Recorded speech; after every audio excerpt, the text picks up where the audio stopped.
She thought a bucket of paint would be enough to silence what she saw as a symbol of hate. But her act of defiance backfired when she discovered her neighbor wasn't just a stubborn old man with a MAGA flag. He was a decorated army general with 35 years of service. By morning, the world knew about her shame, and her life became a spiral of online ridicule and regret. How did it all come to this? The sun blazed mercilessly on a tranquil suburban street, its golden rays dancing across the asphalt and casting long shadows from the row of immaculate houses. Each home looked like a postcard of suburban perfection. Freshly painted facades, manicured hedges, and lush green lawns trimmed with geometric precision. The faint hum of sprinklers mingled with the occasional chirp of cicadas, adding a serene rhythm to the afternoon stillness. Amid this idyllic scene, one yard stood out. It wasn't unkempt or overgrown. On the contrary, it was as pristine as the rest. What set it apart was the bold red MAGA flag mounted on a polished wooden pole in the center of the lawn. The fabric rippled defiantly in the warm breeze, its vibrant colors impossible to miss. To some, it was a symbol of patriotism. To others, it was a provocation. To Karen Mitchell, it was an insult. Walter Kingsley, the flag's owner, stood on the lawn, a picture of disciplined routine. At 65, he bore the unmistakable marks of a life shaped by order and service. His sturdy frame hinted at years of physical rigor, while his neatly trimmed silver hair and weathered but composed expression spoke of quiet authority. Dressed in a white t-shirt, tucked into khaki shorts, and a pair of spotless sneakers, he pushed his lawnmower with the precision of a craftsman. Each pass across the grass left perfectly even lines, the faint scent of freshly cut blades wafting in the air. His movements were measured, deliberate, almost meditative. Across the street, Karen Mitchell watched him from behind her living room window, her hands gripping the edge of the lace curtain. She stood stiffly, her piercing blue eyes locked on the flag with a mix of outrage and disgust. Her sharp jawline was set in defiance, her lips pressed into a thin line of disapproval. Karen was the type of person who thrived on confrontation, a self-declared crusader for social justice. She prided herself on spotting problems and solving them with righteous zeal. In her eyes, that flag was a neon sign screaming bigotry and backwardness, and she wasn't about to let it go unchallenged. Her appearance was as meticulously curated as her opinions. Her blonde hair was pulled into a tight ponytail, not a strand out of place. She wore a crisp button-up blouse and designer jeans that looked more suited for a coffee shop debate than household chores. The faint scent of lavender wafted from the essential oil diffuser on the windowsill beside her, a calming presence that stood in stark contrast to the storm brewing inside her. As the day wore on, her indignation festered, each glance at the flag feeding her growing fury. The sun began to dip toward the horizon, painting the sky in hues of orange and purple. Shadows stretched long across the lawns, and the street grew quiet. Walter had retreated indoors, his lawn a picture of suburban perfection once more. But the flag still stood tall, its presence a thorn in Karen's side. By twilight, she couldn't take it anymore. Grabbing a bucket of neon green paint she had left over from a DIY project, Karen stormed out of her house. The cool evening air did nothing to soothe her simmering rage. Her sneakers scuffed against the pavement as she crossed the street with single-minded determination, the bucket swinging by her side. The MAGA flag loomed ahead, illuminated faintly by a nearby streetlight. Karen's breath quickened as she approached it. With a dramatic flourish, she flung the paint toward the flag. The thick fluorescent green splattered across the fabric, dripping down in chaotic streaks. The once proud red and white were now smeared with rebellion, the stark contrast between colors almost surreal under the dim light. Karen stepped back, admiring her handiwork with a triumphant smirk. "That'll teach him," she muttered, her voice dripping with self-satisfaction. She dropped the now empty bucket onto the ground and hurried back to her house, her heart racing, not from fear, but from the adrenaline of defiance. Safely inside, she peeked out from behind the curtain, watching the flag sway in its newly vandalized state. For a brief moment, Karen felt invincible, as though she had struck a blow against injustice. but as the paint dripped silently onto the grass below, the calm of the night hinted at something she couldn't yet sense. Across the street, lights flickered on inside Walter's house, and a shadow passed behind his window. The battle was far from over, and Karen had no idea just how much she had underestimated her opponent. The early morning sunlight spilled across the neighborhood, casting a soft golden glow on dew-covered lawns. Walter Kingsley's front yard was no exception, the grass still damp from the sprinklers that had clicked off minutes earlier. The quiet hum of the suburban morning was interrupted by the sound of his front door creaking open. Walter, dressed in navy blue sweatpants and a gray sweatshirt, stepped outside, his weathered face calm but stern. In one hand, he carried a steaming cup of black coffee.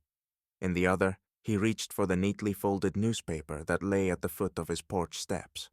But as he straightened up, his eyes were drawn to the flagpole.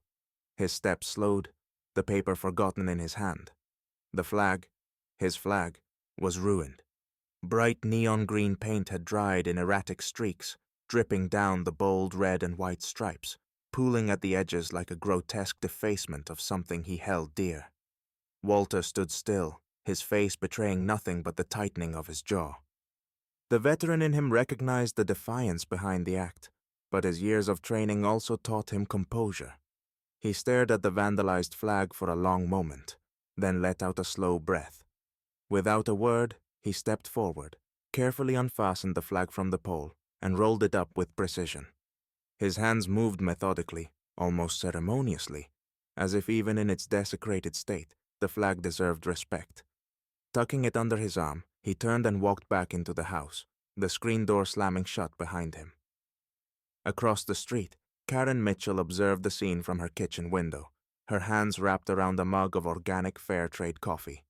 She leaned against the counter, her blonde ponytail swinging slightly as she tilted her head to get a better view.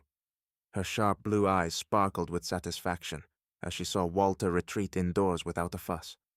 "Guess he's too much of a coward to fight back," she murmured to herself, a smirk tugging at the corners of her lips. She sipped her coffee, the earthy aroma mingling with her smugness as she imagined the silent rage boiling beneath Walter's calm exterior. By noon, the stillness of the neighborhood was disrupted once again. Walter's front door swung open, and out he came, dressed sharply in a crisp white polo shirt and beige khakis. His steps were deliberate as he carried something large and striking, a brand new MAGA flag. This one was even bigger than the last, its bold red color gleaming in the midday sun, its stitching pristine and proud. Karen, now perched in her living room, gasped audibly. She scrambled to the window, her cup of coffee clattering onto the table beside her as she pressed her nose to the glass.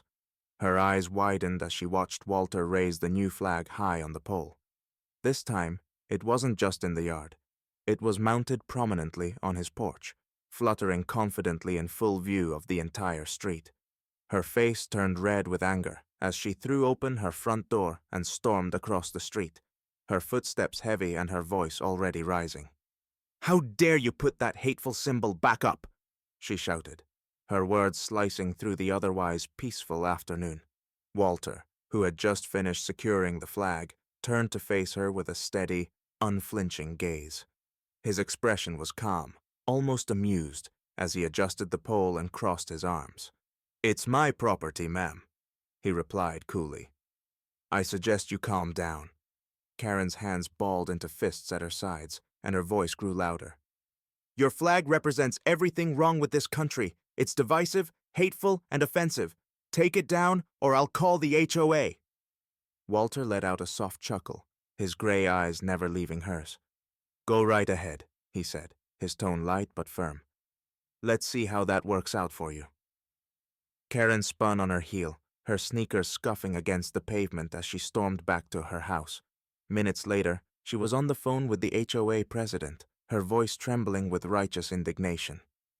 "It's an eyesore. It's offensive to the entire neighborhood," she argued, pacing back and forth in her kitchen. But her complaints were met with polite but firm resistance. The flag, as the HOA president explained, was within all legal regulations. Walter had every right to display it. No rules had been broken. Karen slammed the phone down, her cheeks flushed with frustration.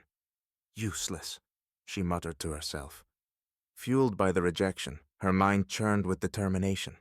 If the HOA wouldn't handle it, she decided, then she would take matters into her own hands. Again. This time she wouldn't let Walter get the upper hand. Her battle was far from over. The moon hung low in the sky that night, casting a silvery glow over the quiet suburban street. Shadows stretched long across the pavement, broken only by the occasional flicker of a street lamp. The air was cool and still, carrying a deceptive sense of calm. But Karen Mitchell's heart raced as she crept across the street, her fingers gripping the handle of a bright red paint bucket. She moved with a mix of anger and adrenaline, the sloshing paint mirroring the storm of emotions inside her. Dressed in a black hoodie and jeans, Karen tried to stay in the shadows. Her sneakers made faint scuffing sounds against the pavement, and she winced with each step, glancing nervously toward Walter Kingsley's house. The house loomed ahead, silent and dark, its imposing porch partially shrouded in shadow. The new MAGA flag fluttered lightly in the night breeze, a beacon of defiance that taunted her. Karen clenched her jaw. Not for long, she thought. She tightened her grip on the bucket and made her way up the driveway. Her breathing quickened as she approached the flagpole, her gaze fixed on her target. Just as she raised the bucket, ready to hurl the paint, the porch light blazed to life, flooding the yard with harsh white light. Karen froze, her breath catching in her throat. Her hand jerked slightly, splattering a few droplets of red paint onto the pavement. A figure emerged from the shadows of the porch. Walter Kingsley stood there, his arms crossed over his broad chest, his silhouette imposing under the light. He was dressed in a navy sweater and dark slacks, his silver hair catching the glow. His face was calm but stern, his piercing gray eyes fixed on her with an intensity that made her stomach churn. "You've got some nerve," Walter said, his voice low and steady, cutting through the stillness of the night like a knife. He took a step forward, the wooden boards of the porch creaking softly beneath his weight. "But I think it's time we had a little chat." Karen's grip on the bucket tightened, and her mouth opened, but no words came out. Finally she stammered. I was just... Walter held up a hand, silencing her. His movements were slow and deliberate as he descended the porch steps, each step echoing in the stillness. "Just what?" he asked, his tone unyielding. "Just vandalizing my property again? Just assuming I'm some kind of villain because I dare to fly a flag you don't like?" Karen swallowed hard, taking a half step back. "It's not... that flag represents..." Walter's voice rose slightly, firm but measured. "Do you even know who I am? Or do you just assume everyone who flies this flag is some kind of monster?" Karen blinked, caught off guard. "What difference does it make? You're still promoting..." "Let me stop you right there," Walter interrupted, his voice like steel. He stepped closer, the light illuminating the hard lines of his face. "I'm a retired Army general, 35 years of service. I've fought in wars you've only read about, seen friends die for the freedoms you take for granted, and spent my life protecting this country, its people, its ideals. That flag doesn't represent hate. It represents the sacrifices of people who love this country. People like me." Karen's mouth fell open, her mind reeling. A general?" she stammered, the paint bucket now trembling slightly in her hands. "Yes," Walter replied, his tone unchanging. "And I suggest you think twice before you try to vandalize my property again. You might not like the consequences." Karen stood frozen, the weight of his words pressing down on her like a lead blanket. Walter's gaze didn't waver, and for a moment, the air between them was thick with unspoken tension. Then, with a final glance at her paint bucket, he turned and strode back up the porch steps. Before disappearing into the house, he paused at the doorway. "Good night, Karen," he said over his shoulder, his voice laced with a quiet authority. The door closed with a soft but deliberate thud, leaving Karen standing there, the bright red paint sloshing uselessly in her trembling grip. She turned slowly, her face pale, her stomach churning with shame and unease. The triumphant sense of rebellion she had felt earlier was gone, replaced by the sobering realization of how deeply she had misjudged the man across the street. By the next morning, The quiet suburban neighborhood had become an unlikely epicenter of internet drama. A neighbor, known for her habit of recording everything, had captured Karen's heated confrontation with Walter. The shaky but clear footage showed Karen storming across the street, yelling about the flag, and Walter standing tall and composed as he calmly dismissed her threats. The video had been posted on a local social media group with the caption, "When Karen meets a retired general who's not having it." Within hours, the post exploded. Comments poured in, and the video spread like wildfire. By sunrise, Karen had unwittingly become the internet's newest Karen. Across platforms, people branded her intolerant, petty, and disrespectful. Memes popped up with captions like, "Karen versus the General. Spoiler alert. She lost." Comment sections roasted her for targeting a veteran who had spent decades serving his country, while Walter was universally praised for his dignity and calm. Karen's own social media accounts became battlegrounds. Strangers flooded her posts, calling her out for her behavior. Some mocked her for her failed crusade, while others expressed genuine anger at her lack of respect for Walter's service. Desperate to explain herself, Karen responded to a few comments, but every attempt to defend her actions only added fuel to the fire. By the weekend, the situation reached its peak when Walter hosted a small gathering in his front yard to honor veterans in the community. Folding chairs were set up in neat rows on his lawn, and the table was draped with an American flag, offering refreshments. A group of veterans, some in military caps and jackets, mingled with neighbors who had come to show their support. Children waved small American flags, and a few people sported MAGA hats, standing proudly alongside Walter. Karen watched from behind her curtains, peeking out with a mixture of curiosity and dread. Her cheeks flushed as she spotted people she knew. Neighbors, acquaintances, chatting and laughing in Walter's yard. The sight of the large MAGA flag flying above the gathering felt like a direct challenge. Her humiliation deepened as she realized that many of these people had likely seen the viral video. Unable to bear the weight of her public shaming, Karen paced back and forth in her living room. Her heart pounded as she made a decision she never thought she would. Taking a deep breath, she stepped outside, smoothing her blouse nervously. Her steps were hesitant as she crossed the street, her hands trembling. Walter was chatting with a small group of neighbors when he noticed Karen approaching. The crowd quieted as she stopped a few feet away, her face pale and her eyes darting nervously between him and the others. Walter stepped forward, his expression unreadable. I just wanted to say I'm sorry," Karen stammered, her voice trembling. I didn't know you were a general. I was wrong to do what I did." Walter studied her for a moment, his gaze steady but not unkind. Finally, he spoke, his voice calm. "Apology accepted," he said simply. "But next time, maybe ask questions before you attack someone. Not everyone's your enemy." Karen nodded, tears welling in her eyes. "Thank you," she whispered before turning and walking back to her house, her head bowed. As the gathering continued, Walter returned to his guests, resuming his role as host. The flag above his porch fluttered proudly in the breeze, a symbol of resilience and conviction. By the afternoon, Walter was back to his usual routine, mowing his lawn with his characteristic precision. Karen, meanwhile, sat by her window, reflecting on the events that had unfolded. This wasn't just about a flag anymore. It was about assumptions, judgments, and the walls people build between themselves and those they don't understand. For the first time, Karen wondered what other stories she had missed by jumping to conclusions.